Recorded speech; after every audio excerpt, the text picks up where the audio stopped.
Hello everyone, back again for more Electronics 1. Today I want to look at a really common application of diodes.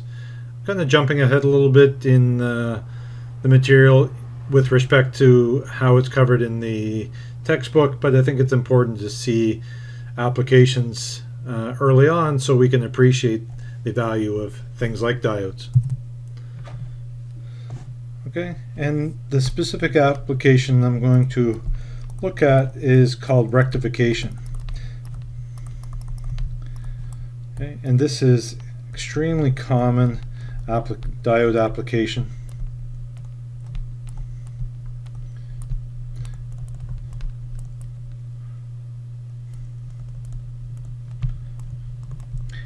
And what is rectification?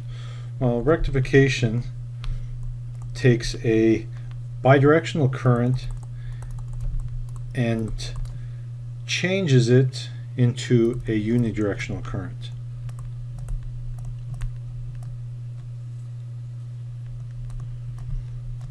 So this is really critical when we're trying to produce DC voltages from AC voltages, which is what we most commonly have access to in our environment because our utility provides AC voltages to our homes and businesses.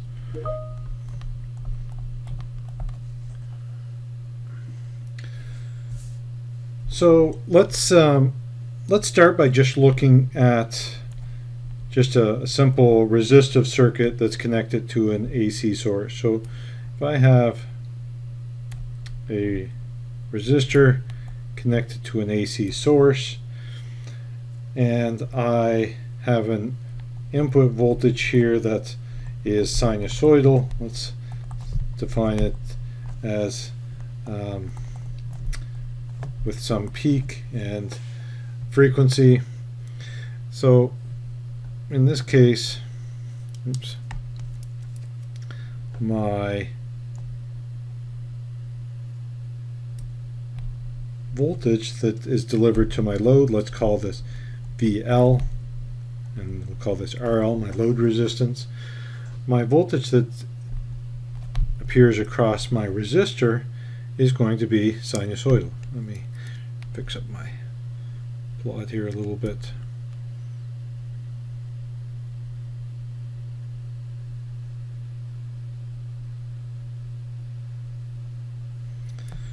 Okay, and this is voltage with respect to time. And of course, this keeps going for as many cycles as it's powered, and this voltage will reach a peak value as defined in my equation as V peak and a negative peak value. Okay, the voltage that appears across my load, my resistor, is equal to the current through that resistor times the load resistance.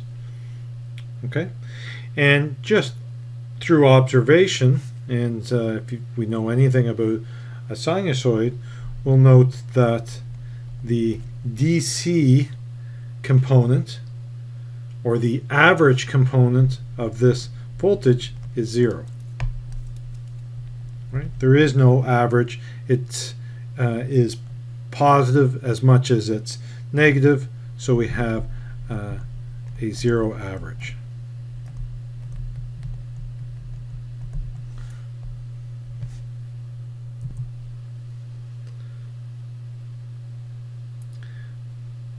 Okay, and if we think about the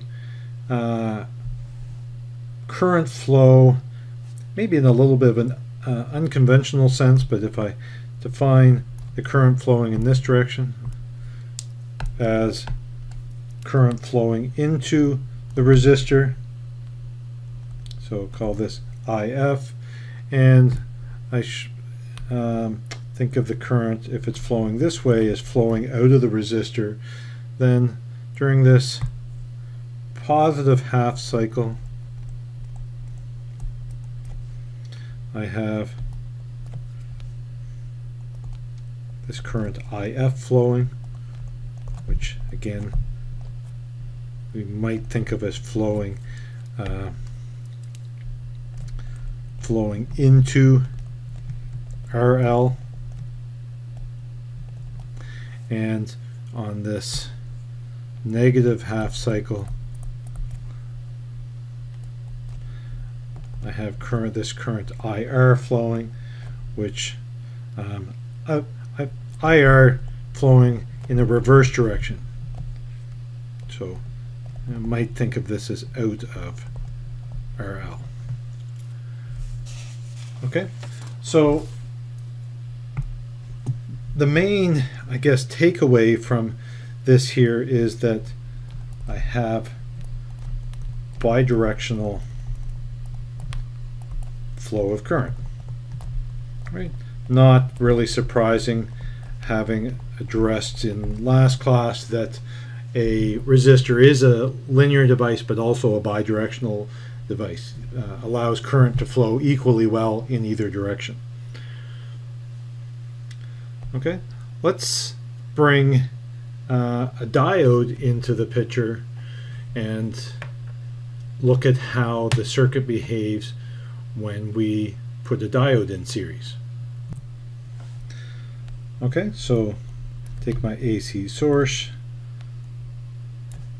connect it again up to a resistor, but now I'm putting a diode in series between the AC source and the resistor RL.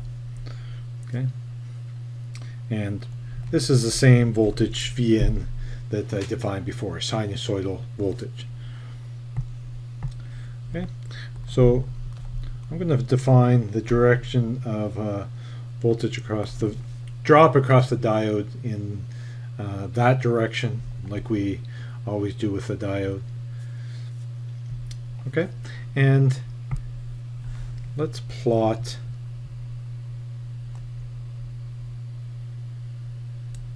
the relationship between the input voltage and look at what the resulting output voltage is.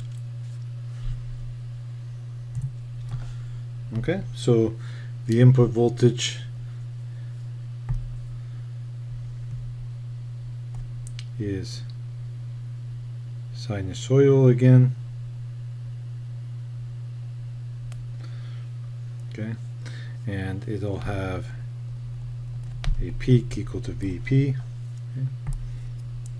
Again, here I'm showing B in. It's a function of time. Pretend like this is a nice, perfect sinusoid.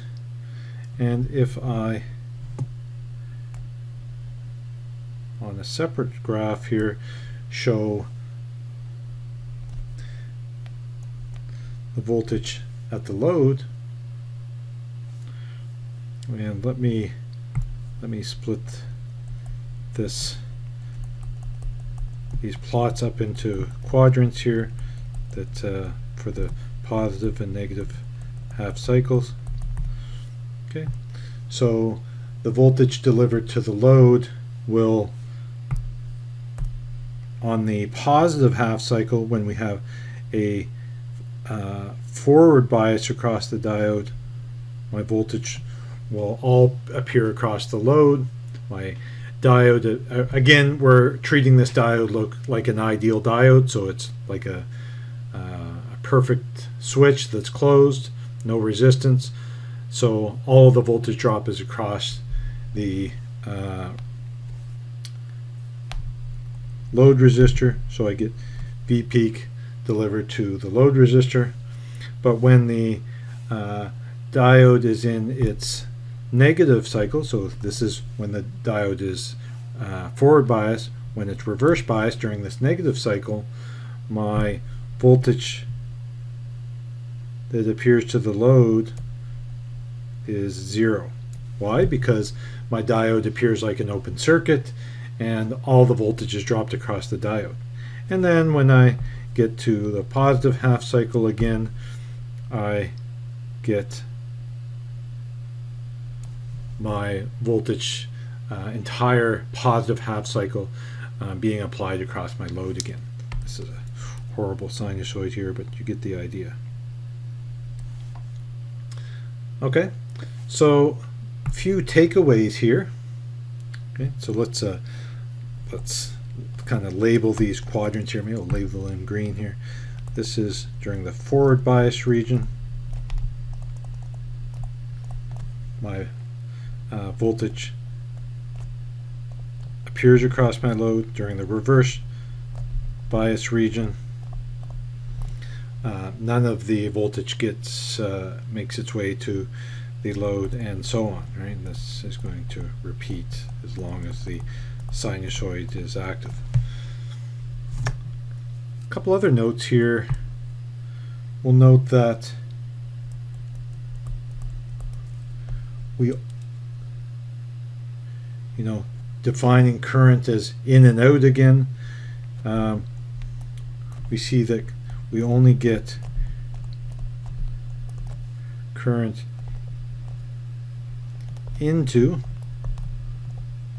RL only. Right? This negative half cycle that we saw up above here, there's no current flow during that reverse bias region, that time when the input is going negative. Okay, another thing we should note from this waveform is that I actually do have an average value. If I were to do a calculation of the average of this waveform, we see that there is some average value that exists that's non-zero.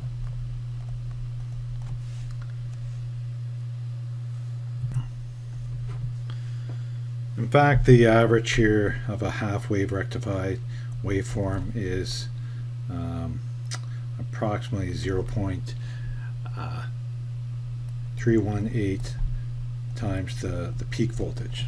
Okay, but the main thing to take away here is that the DC value is no longer zero.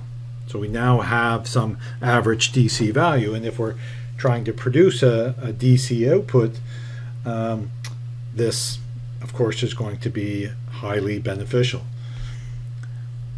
Because of the popularity of diodes as rectifiers, it's not uncommon for diodes to actually be called rectifiers. Sometimes rectifier diodes, or again, just simply called rectifiers. Okay. Giving you a little bit better appreciation for the bigger picture here, I've pulled the diagram from Cedric Smith that shows a block diagram of a DC power supply. So again, generally our source of power is coming from an AC wall outlet in your home, and that voltage, 120 volts RMS, 60 hertz, but it's sinusoidal, right? And through the use of a transformer, so if we want to power something, maybe charge our phones or power the DC circuitry in your computer, we need to get a DC voltage. One of the first things we do is go through a transformer. So this isn't very obvious here in this diagram, but we end up with still a sinusoidal signal, but at a reduced height, often maybe taking 120 volts RMS down to 12 volts RMS or something lower.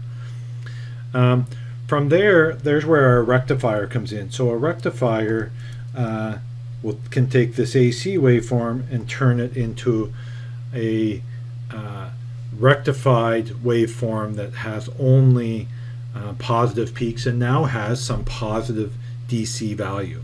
And then there's some other steps. We can filter it to smooth it out and put it through a voltage regulator to maintain a constant voltage.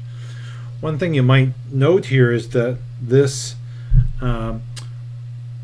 rectified voltage that's shown in this DC power supply has both the has all of the peaks of the waveform of the sinusoid, but the negative peaks are flipped to be positive. And this is what we refer to as a full wave rectifier. There are a couple ways of accomplishing full wave rectification. Here again using figure 4.22 from Cedar-Smith. So let me give them credit here.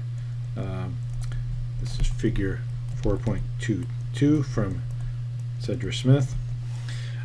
This is one method of doing full wave rectification, is using a transformer that's known as a center tap transformer. This approach allows you to get full wave rectification with just two diodes. Okay, so now our output, our voltage, well, they've labeled it as V out here. V out will now be a full wave rectified waveform. It looks like this. Okay, and as implied in the block diagram above, through some extra filtering and regulation, we can turn this into a nice constant value. We can smooth it out to begin with just as simple as adding a capacitor. Probably the more common way of doing full wave rectification these days is through what's known as a bridge rectifier. Okay, so this is a bridge rectifier, called that primarily because of the way that it's typically drawn. So and again, just to give credit to Cedar-Smith, this is figure 4.23 of Cedar-Smith, actually A from Cedar-Smith. Okay, and again, this bridge rectifier will result in the same output voltage across the load that is full wave rectified, only has positive values and has an average value, and now the average value is higher than what it was in the half wave rectified. So where if we assume that this is V peak here, this the DC value here is 0.637 of the peak value, so about 64% of the peak value is the average DC value you get from a full wave rectification. Okay, we're not going to spend much more time on rectification than this. If you want to look at more details, those are included in section 4.6 of Cedar-Smith. One thing I'll note is that for their models of the full wave rectifier, they're using what's called a piecewise linear model, not using the ideal model of the diode. And the piecewise linear is a more realistic model to use for the diode, and we'll be introducing that soon. But just note that as you look at the output waveform generated from these full wave and half wave rectifiers shown in Cedar-Smith, they do show some voltage drop across the diode, and we'll address that in the next lecture as we look at a more real model of a diode.